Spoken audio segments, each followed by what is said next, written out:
પાટણ જિલ્લાના રાધનપુર નગરપાલિકામાં ફરજ બજાવતા સફાઈ કામદારો હડતાલ પર ઉતરતા રાધનપુર ગંદકીનું સામ્રાજ્ય બન્યું છે।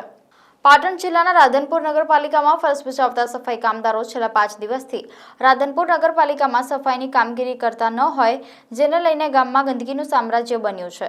ચાંદીપુરા વાયરસ ચાલતો હોય તેવા સમયે સફાઈ કામદાર હડતાલ ઉપર ઉતરતા લોકો ગંદકીનો શિકાર બની રહ્યા છે।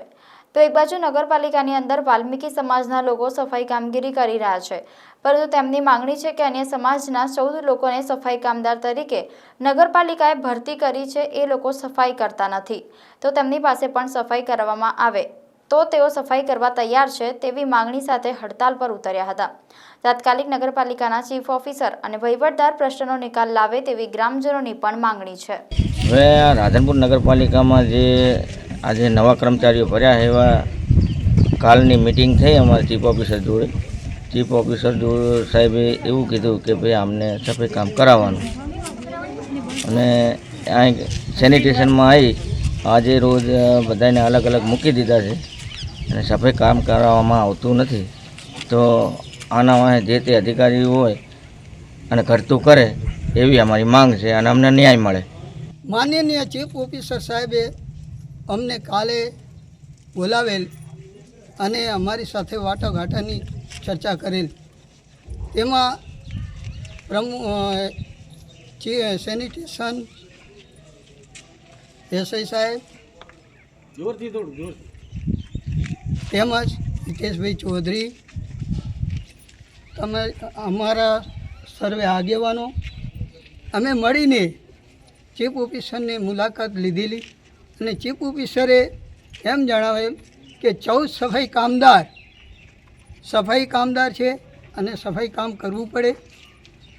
તમે એમની પાસે સફાઈ કામ કરાવતા નથી તો હું 5 મુકાદમ નીમું છું, એમાં 5 મુકાદમ સફાઈ કામદાર સફાઈ કરાવે, એમના હાથ નીચે એમની નિગરાણી નીચે આ 14 સફાઈ કામદારને સફાઈ કરાવે એવો ઓર્ડર કરેલ છે। પરંતુ સેનિટેશન એસઆઈ તેમની મનમાની કરીને અને પોતાની સત્તા ચલાવે છે અને અમને કહે છે કે તમે મારા વિરોધમાં ગયા છો।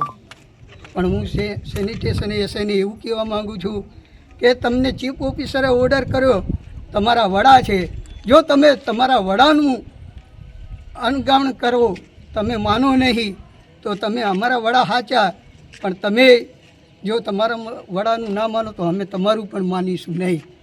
અને તમે કહો નહીં કે મારી વિરુદ્ધમાં જાઓ છો તો અમે ખુલ્લે આમ કહીએ છીએ હવે તમારા વિરુદ્ધમાં જઈએ છીએ। રાધનપુર નગરપાલિકામાં 6/8/2021ના જે સફાઈ કામદાર રોસ્ટર પ્રથામાં ભરતી કરવામાં આવ્યા તેઓનો ઓર્ડર સફાઈ કામદારનો થયેલો છે, તેઓ પણ સફાઈ કામ કરતા નથી।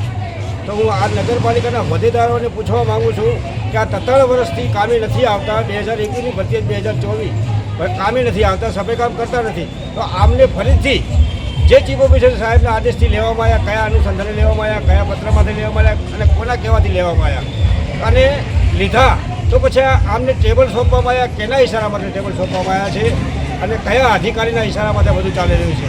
બસ આટલું જ મારે કહેવું છે।